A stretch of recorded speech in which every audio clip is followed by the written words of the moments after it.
So what happened is one day I take a shower, and then after taking a shower, you know, you have a Q-tip and you're cleaning out your ear and stuff like that too. So as I'm cleaning my ear, I pull out the Q-tip and the cotton part is gone. It's like stuck in my ear.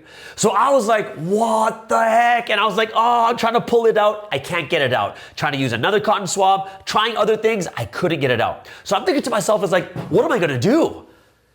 I got no choice but to go to the hospital or go to, in Korea, they have like the ear and nose specialist. Like, okay, I'm going there. Call my friends. Please send me an address to the ear and nose specialist. I really, really need to, okay, I'm going to use the F killer, guys. There's a huge, huge bug in here. Oh, okay. I don't know if you can hear the wings flutter and slowly flutter less. Can you hear it? Oh my gosh, it's so big. Oh my gosh, it's so big. I'm scared it's coming over here.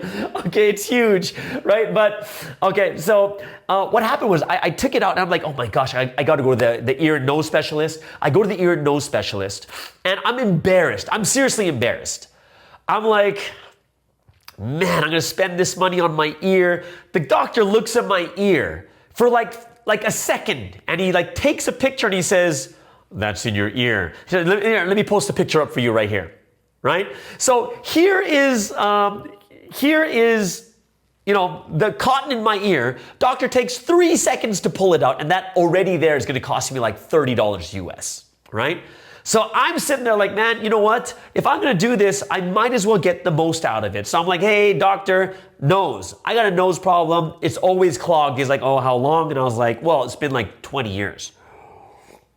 So he's like, oh, that's interesting. So he basically takes out, then takes a look at my nose. And he's like, oh, interesting. And he puts this thing in my nose, takes a picture of both nasal cavities. And he takes a picture and he shows me it on the screen. Now, what I'm gonna tell you guys is I'm not gonna put it on the screen because I don't want you guys to get grossed out by looking into my nose, okay? So what happens is the cartilage in the middle of my nose, it's actually, it's curved. And because it's curved, the curve is like this, which means it blocks this nose. And then when it curves here, it blocks this nose. So that's why both of my nostrils don't have a clear pathway for me to breathe. This is how I've been living for the last 21 years. This accident happened in 2003 in a volleyball tournament, right? Remember, I just got they took it out. I have to pay $30 for this. So I'm like going, you know what? I might as well check my nose. I was like, doctor, go check it out. The doctor comes, he's like, okay, what's going on? And he says, okay, let me check it. He puts the cameras in my nose, shows me that my nose is curved. And I'm like going, doctor, how am I gonna get this fixed? Do I have to go to a hospital? The doctor's like, no, I could fix it in this small clinic. I was like, what? You can do that? And he's like, yeah, I can do it. The only problem is you don't have insurance. Because you don't have insurance, it's gonna be very expensive. And I was like, dang, that's crazy, right? So I was like calling around, like, what should I do about this? And in the end, like even my parents were like going, it's your health. It's worth it. And you've been suffering with this for the last 21 years.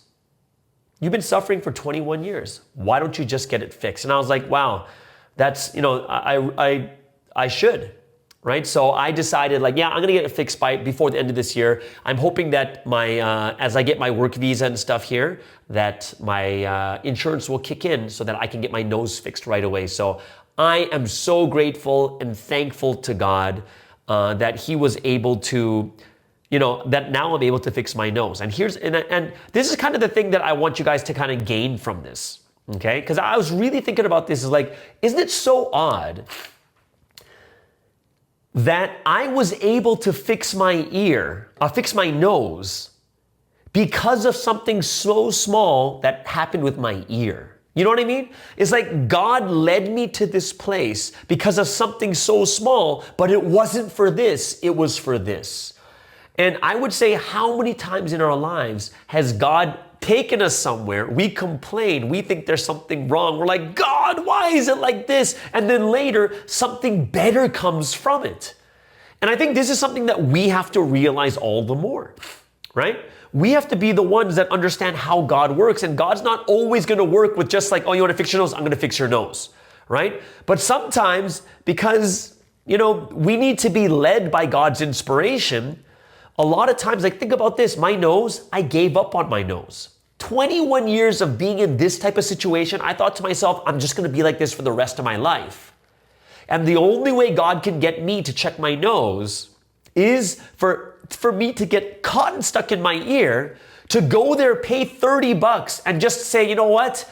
I might as well get my nose checked. And now this can get fixed too.